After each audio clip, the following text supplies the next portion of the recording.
all diligence, for out of it springs the issues of life. Keep your heart with all diligence. Proverbs 4:23.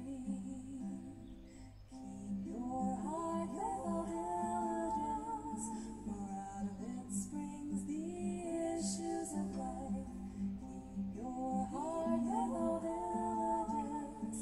Proverbs 4:23. Auditeurs, auditrices, bien le bonjour.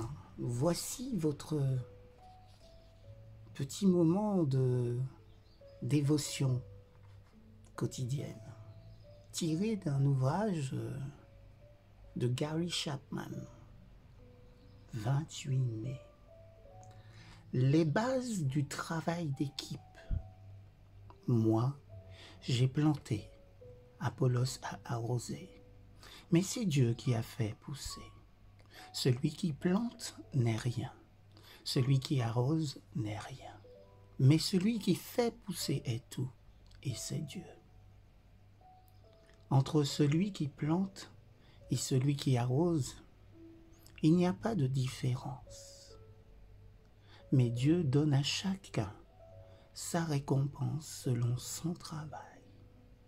Car nous travaillons ensemble au service de Dieu, et vous êtes le champ de Dieu. Vous êtes aussi la maison de Dieu. 1 Corinthiens chapitre 3, versets 6 à 9. Le travail d'équipe est la donnée essentielle d'un mariage heureux. Pensons au premier commandement que Dieu donna à Adam et Ève. Croissez et multipliez. Cette injonction nécessite bien évidemment d'être deux. Et cette coopération est indispensable à toute la vie de couple. L'apôtre Paul s'exprime sur le travail d'équipe dans sa première épître aux Corinthiens. Il répond ainsi à certains croyants de fraîche date qui sèment la division en se réclamant les uns de Paul et les autres d'Apollos. Paul rappelle aux Corinthiens que peu importe celui qui a achevé la tâche, pourvu que les deux travailleurs visent le même but. Apollos et lui ont fait chacun leur part dans l'annonce de l'Évangile, laissant les retomber entre les mains de Dieu. C'est ça le travail d'équipe. Le concept de travail d'équipe est particulièrement utile pour assumer le quotidien, préparer les repas, laver la vaisselle, régler les factures, balayer, passer la serpillière, tondre, tailler, conduire, autant d'actions qui constituent la vie de chaque jour. Qui va le faire et tous les combien, telles sont les questions qui amènent à devoir collaborer. Si vous réglez la répartition des tâches assez tôt, vous vous épargnerez pas mal de dissensions par la suite. Il n'est vraiment pas souhaitable de se réveiller au bout de mois ou d'années de mariage pour s'apercevoir qu'on a perdu du temps à se chamailler alors qu'on aurait pu se livrer à des activités fructueuses.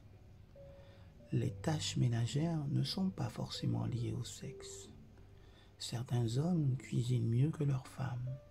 Certaines femmes sont bien meilleures que leurs maris en maths. Et donc, aussi pour tenir leur compte.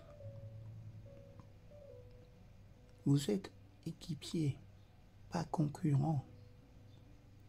Pourquoi ne pas réfléchir à une organisation qui mettrait en valeur vos talents mutuels? Vous n'êtes pas des ennemis, vous êtes dans le même bateau.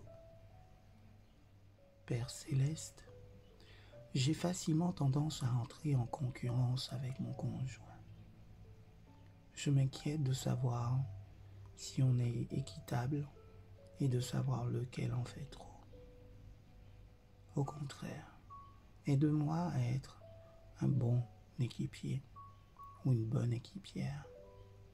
Aide-nous à travailler ensemble avec l'objectif commun d'assumer paisiblement la famille. En Jésus, nous t'avons prié.